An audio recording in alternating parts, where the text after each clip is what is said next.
Welcome back to another episode of Exploring Whiskeys. I'm Eric. I'm Kevin. Today we're going to do a little special episode, and while we're doing it, we're going to, something we already drank, but we're going to have some Five Trails while we're chit-chatting about the Whiskey Live that they came to the Nashville area back in July 23rd and 24th is when they were here due to some scheduling issues. We only went the 23rd, but we did do the VIP, which got you in an hour extra. And where I think the VIP, and I didn't realize it when we bought it, you get access to VIP bottles. Special pours. Yes. You get a different wristband, and they give you some really good and special aged pours. We rolled in on Saturday. We knew there was about 30 vendors. Ish. Give or take. Some booths had more than one spirit. And we were like, all right, well, we'll sample a few and then we'll do some filming. It was in the basement of Opryland Hotel. Yeah, it was really like a basement. It was very industrial. So the sound is not great. But given how hot it was outside, it was like almost 100. Yeah, so. Very happy that it was indoors. So we'll take that. There is some video, and we're going to splice this in, like some of the different things that we did. And I tried to record people talking to us about their different whiskeys. The quality of the filming may have gradually declined as we worked our way through upwards of 30 plus different distilleries. Yes. So we sampled a lot of whiskey, and an idea that my wife has decided is we're going to put in a counter every time we talk about someplace that we stopped. And we see some video related to that stop. And we're going to show how many samples we may have had by that point, because it was past 30. I know that. I'm not exactly sure, but it was past 30. I would say, I think when we first got in there, especially for the first hour, every booth we went to, we probably sampled everything. Everything there. Especially the Scotch. Yes. In the Virginia distillery, because those are those two booths we've never had anything from, so we took advantage of being in there and out early, having some time and going through. Yeah, going through everything that they had to offer. The Scotch was interesting. We finally got an understanding of why 80 proof is kind of the target there. For blending. Yeah. But if it's a single. Yeah, if it's a single malt, single barrel release, something along those lines, or a lot of times the age statement stuff, that's when you'll see the proofs a little higher. Mm-hmm. But as soon as they start to blend whiskeys, it's pretty everything gets proofed down into the 80 range. So that was kind of a fun little conversation. To Eric's point, first rolled in, we hit the Virginia Distilling, Courage and Conviction. Not had any of theirs. Very, pretty solid whiskey. A lot of very interesting, a lot of single malts. Theme of this whole place. A lot of single malts, not just from the Scotch side, but there was only a handful of like true bourbons. There's a lot of single malts that were showing up in this one. Those are really good. They're very good. And the fact that we like Scotch, so, they're very good transition whiskeys, in my opinion, because they're not quite as woody or sweet as a bourbon, but they're more similar to a Scotch. It was kind of fun. So we went to Virginia Distilling. Probably had, 3 or 4 different samples there. Some of them higher proof stuff, some of them lower proof stuff. Mm-hmm. Then we went to Eric's point, it was Gordon and MacPhail. The guy from Scotland came over to host that tasting. So they had, their main lines were Benrahmic, and I'm totally slaughtering that, I'm sure. And there was a connoisseur's choice. Mm-hmm. That one was cool. They actually they were doing single barrel picks from other distilleries. Mm-hmm. So we had the Caol Ila, which was really good if you like Caol Ila. I think they had all the way up to a 25-year-old sitting back there. I think that was the one that was only available during that first hour. Mm-hmm. But we learned a lot at that booth. We got to taste a lot of good scotches. Yep. Bardstown was basically right behind it. So we roll over to there, and they had their Fusion and their Discovery. They had the Plantation. Our Fusion Series 7. It's a blend of new and old. It's got 3 years that are all ours and 2 12 years that we source. It's going to be 98 proof. But the bottle we only sell at Boulder Spirits. I think it's really good. I think you can get like some sherry notes on it, which I assume is from the Irish whiskey a lot of times. When did this one series come out? In March. So like Series 8 will be here any day now. Okay. Series So I was 8 going to is say, out. I think we had at the Kentucky Bourbon Festival last year. I thought it was Series 7 of the Discovery Series. We probably had 6. 6? When last year? Yeah, September of last 5 year. or 6. Okay. Um, We just had 5. That was good. That was really good. Yeah. okay. It's very sweet. So this one here is a blend of all older whiskeys. It's our first blended whiskey. We included a Canadian in there.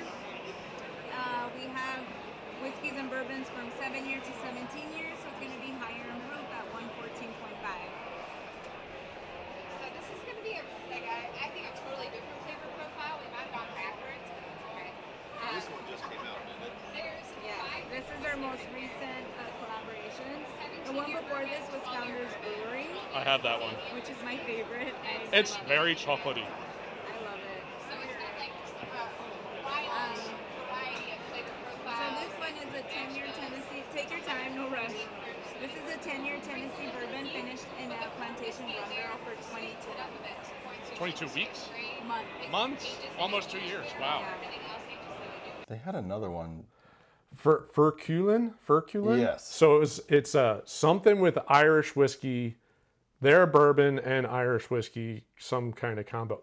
That was hidden behind That like was a for column. that was the wrist. That was the wristband VIP. got us that Yep. one. Which was nice though. Like the wristband just wasn't limited to the first hour. So Right. As you walk around, if they saw the wristband, they would reach under that table and Pull out offer you their higher end bottle. Yeah. That was one. That one was really good. I believe that was a distillery only release. So nice to be able to sample that guy. No, then we got to talk to these guys for a while. David did. Coors was actually there. Got to Yeah. talk to him for quite a bit. They did tell us to pay attention to their social media because they're playing around. Yeah, they got either another release coming out or they were the ones that wouldn't actually answer any of the questions, right? Yeah, they were being very secretive. We kept hinting. We asked them where everything's coming from. That's what we were asking Yes. them from. Right. And there was a non-disclosure agreement. I'm sure that was signed for this bottle. We were probably there 15, 20 minutes. And,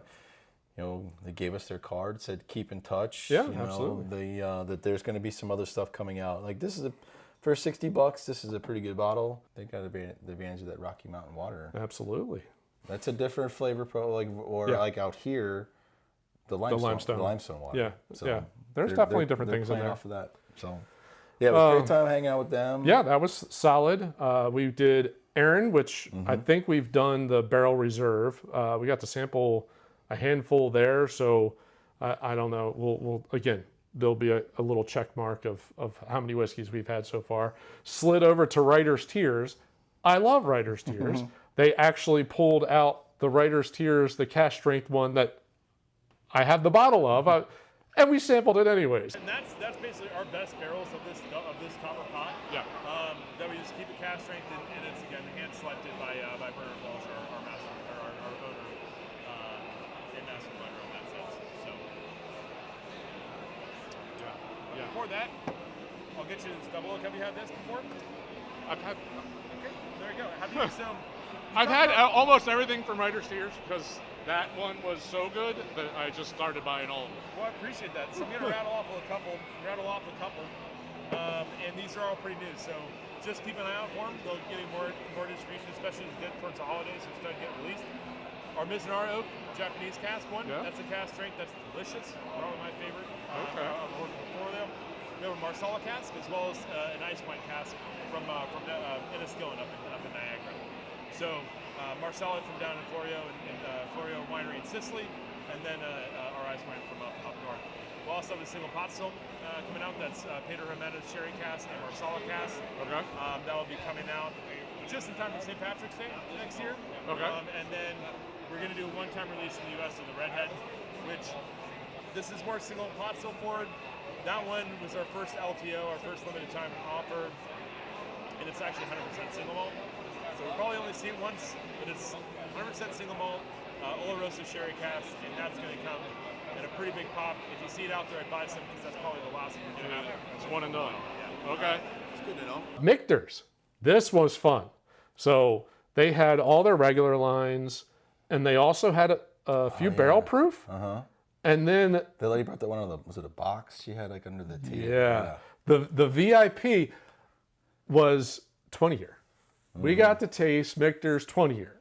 I have no idea what that costs MSRP.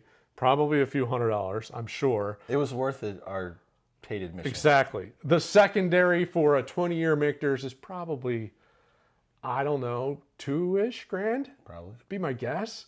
So the fact that we just got to taste that just for fun, that was awesome. So yeah, kudos on that guy. We did stop multiple times to have water because he needed a palate cleanse. It was kind of crazy how much you were just... And they did provide a little bit of food. Yeah, which we missed the missed most main of it. part of that and ultimately just ate big plates of rice. Right. All right, after Michter's, we rolled over to Balcones. That was actually fun for two reasons. So one, we did get to talk to them about why is the dried apricot so overpoweringly apparent in almost every whiskey they put out. There's an apricot note in almost like... Dude, we do stone fruit. It's like all we do. It's all we know It's how to do. really strong, except for the rye. The rye is very the rye- chocolatey. Yeah, it's But- chocolate, yeah. That's smoke. Yeah, but Yeah. we're just like dried apricot, grilled peaches all day long. It's like, and we try to not do it, and we're like, God damn it, it's here again. Like, we Is can't it the escape barreling? Is it the... It's our barley? Is it the It's our microclimate. It's definitely from the microbiotic community in our fermenters, in our mash tun, in our facility. Just the strains, the types of acids that they So you produce. kind of sour mash, right? You're pulling... Yeah, so we backset some rye and bourbon. Okay. And we backset our rum, kind of, with the dunder. But we don't backset our malts. But because our fermentations are so long, they're like 7 to 9 days, you get about 48 to 72 hours of alcohol production where the yeast are doing their thing, and they die. And then lactobacillus and all these other microbes come alive that are like living in our facility, and they feast on the dead bodies of the yeast cells to get nitrogen. And they end up producing a ton of acids: lactic acid, butyric acid, acetic acid. The acetobacter produces acetic acid. And these things lead to esters later in distillation and maturation, which create these fruity flavors. So that's where it's all coming from. It's that long acidic fermentation. A little bit of like a reverse backset. Okay. But yeah, and it's impossible to get away from. It's not a bad note. It's just so Noticeable, consistent. and sometimes it's a little overpowering. It is, some of them, it's very overpowering. That's absolutely correct. Those guys were great. We hung out Yeah, there for had a couple while. of the, and they had ones that weren't even on the list And of the ZZ Top. yeah, the Tres Amigos ZZ Top, which is I think finished in the mezcal or tequila or something like so. that. They had a couple different ones that were interesting. One wasn't spectacular; it was okay. That one was interesting. The ZZ Top was pretty solid, but that I think is probably only available down there, right? What was the one we didn't like they had there? Wasn't it? It was more on the honey side, I thought, wasn't it? Yeah, I can't remember. It wasn't like, even the guy that when he poured it. It's said, like, it's not our best. yeah. So we did our 5 Trail. Westland. Right next to them was Westland. Yeah, that was fun. They're out of was it Washington State or Yeah, somewhere's up in there. Pacific Northwest. Yes, exactly. And that was interesting because they had what 4 or 5 I think 5 different bottles. So they had a single malt. They had a single malt with American oak. They had a single malt whiskey Gaylord. I don't remember what that was. The peated, that was actually pretty solid. The sherry wood, that was actually really good too. They were great. That was a husband and wife team. Yep. That Yeah. was a good one. Yeah, that was pretty interesting, and that was the first time I think it dawned on me how apparent the single malts were, especially American single malts. Like Well, the biggest one that caught my eye was when we went over to Boulder Spirits. Boulder was a whole nother level. Yeah. Absolutely correct. Yeah, they was had the guy that moved out to Colorado from Scotland. So Yeah. he brought the Scotch background with him, and Yep. man, they had a booth full of delicious Yeah, spirits. they had a whole lot of bottles, and This is why I came. One of the reasons I came. EOG. Exactly. why I came to the US to make single malt whiskey, this is what I wanted to make. I wanted to make an American single malt whiskey. The biggest difference, as you probably know, is American single malt whiskey go in New York barrels. Scotch whiskey, Used barrels. everybody else, second fill.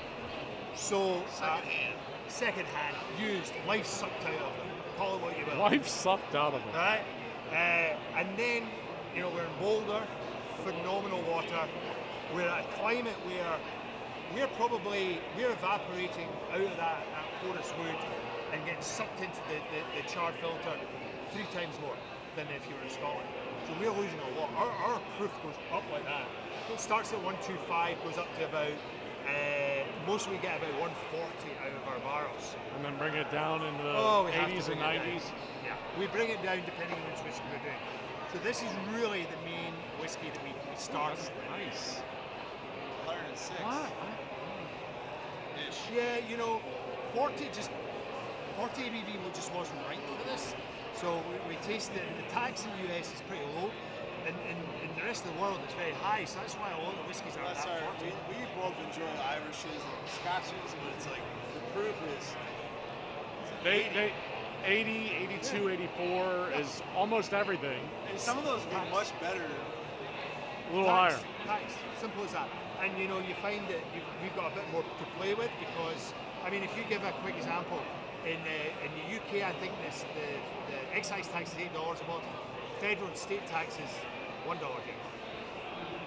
Now, Right. the margins are better here for everybody, and so that's why the prices are still high.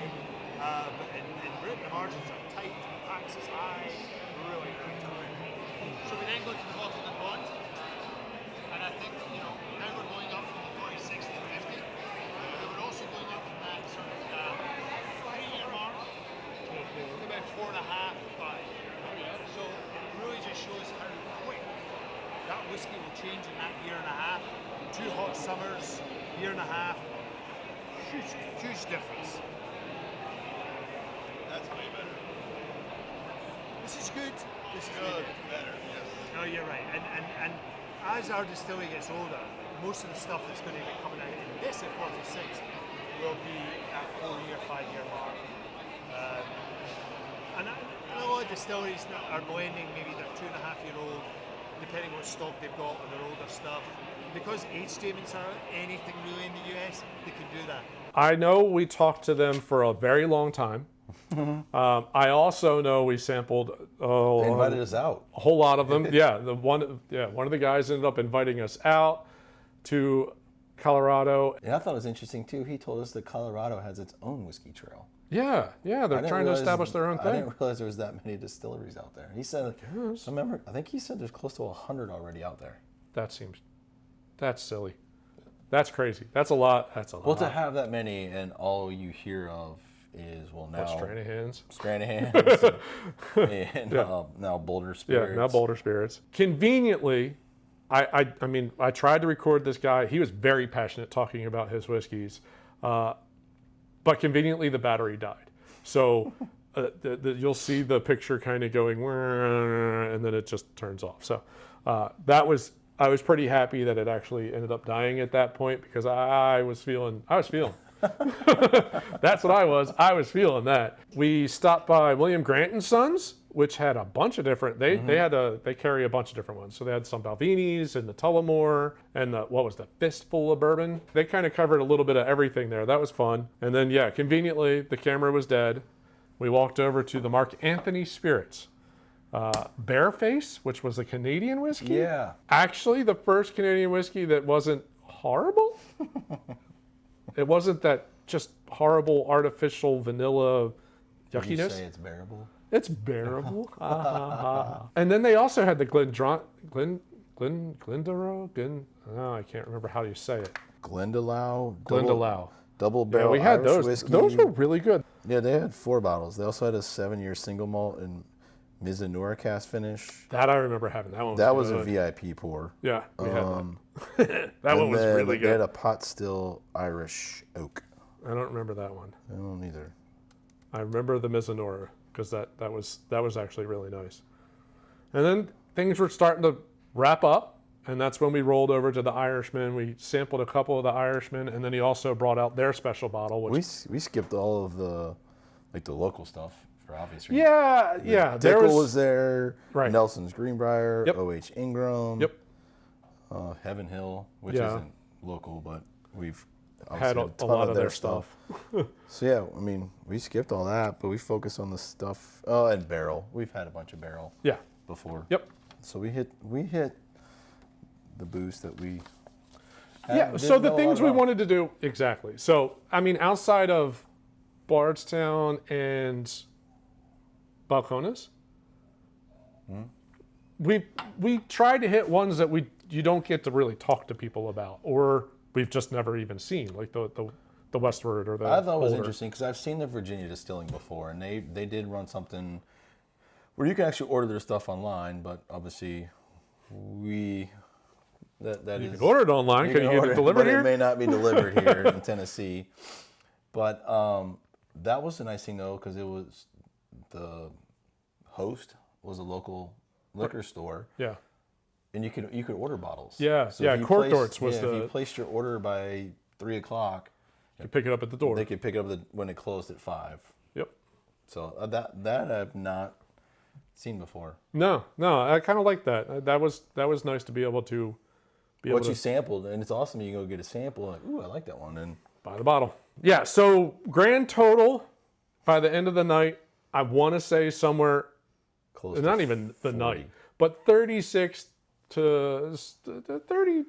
Yeah, close to 40. 40 samples. And they're probably supposed to be half-ounce samples, but they were full-size glass, Glencairns. Some had the little And, thimble, yeah, the thimbles, some- and some just filled your Glencairn. We'll say on average, probably a half an ounce to three-quarters of an we ounce. got our money's worth. We definitely got our money's worth in all of that. For the VIP, it's $190 for 1 day, and it's if you go to the 2 days, that's Well, that's a lot of whiskey. But the 2 days was like $250 or something like that. It wasn't extremely. but there wasn't like another group of distilleries coming No. in, so really, No. unless you came in from out of town, maybe go back again. Yeah, or there were a bunch of classes and seminars and things like that, which we just missed because we only had 5 hours to sample all these whiskeys. So That's why we were there. yeah, that's exactly why we were there, not to listen to seminars. But if you do 2 days and you're pacing yourself, then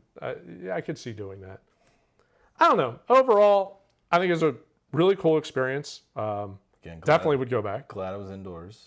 Glad it was indoors for the end of July in Nashville. You do not want to be outdoors. It's going to be really uncomfortable. Well, especially not drinking Hot whiskey is all going to day. be really bad. No, but to your point, I would definitely go back. I'd like Yeah. to see what the lineup would be next year, If there's any repeats and what's changed. or some of the other ones. What were they toying around with that they weren't ready to release? Yeah, what's the new releases? And they bring them next year. So I'll be anxious to see what the lineup is for next year. And before we go, this is coming out on September 15th. And this is the day that we're leaving to go up to the Kentucky Bourbon Festival. So we're talking about this festival. It's going to come out on the 15th because we're going to another festival. But in September, one of the things that we do is we try to do a fundraiser. And that fundraiser is for St. Jude in September. September is Childhood Cancer Awareness Month. And we are trying to raise funds, as we have done in the last 2 years. This will be year number 3, where we're going to try to raise funds for St. Jude. It's an amazing charitable hospital. You don't pay for anything. They share all the research that they do with other hospitals and other pediatric centers. They've improved cancer survival rates from sub 20% to over 80% now. It went there for a second opinion with my son Jason, and the experience is just it just totally blows you away. So it is an amazing charity, and in the month of September, we will match up to $500 that's donated. So if anything you throw in there gets doubled up, and we'd really appreciate any support you can give. Yeah, because it affects a lot of people more than it probably should. So every little bit counts, and this is obviously a big thing for Kevin and his family, and we want to help show some support and help other families that are in need. Absolutely. Yeah. So, Nobody again- should have to go through childhood cancer. It's just, it's horrible. No, but help us make another family's experience Yeah. a little more enjoyable than they probably thought it would be going into it. Yeah. Something where you're, one thing you don't need to worry about Yep. is that'd be a very good thing. Again, it was a great experience going to the Whiskey Live. That's our first time going there. Yeah. Yeah. Definitely looking forward to seeing who's going to be participating in next year's Whiskey Live. Again, hopefully it comes back here. Yeah, I hope it does come back here. I hope it's a little bit bigger. I also hope the attendance is a little bit better. I was concerned, like it was never full. So I don't know. It's interesting. It's good and bad. It's good and bad. Like you got more time at each booth, but There was a long line. The longest line was Bardstown. Bardstown. Yeah. But other than that, we didn't really have to wait anywhere. No. We got to talk to the vendors. Yep. Where other larger festivals that we've gone to, sometimes that's not as easy. So That's correct. Yep. So- Absolutely. good and bad. Well, if Whiskey Live comes to your area, definitely check it out. Yeah. It's worth the money. Yeah. Totally worth it. Absolutely recommend it. So, well, we hope you enjoyed our review of the Whiskey Live show that was here in Nashville back in late July. Yeah, but there's some of the ones on there. I'm sure there's other releases out there that weren't there. Yep. If one of those is your favorite, drop us a note. We'd love to find it.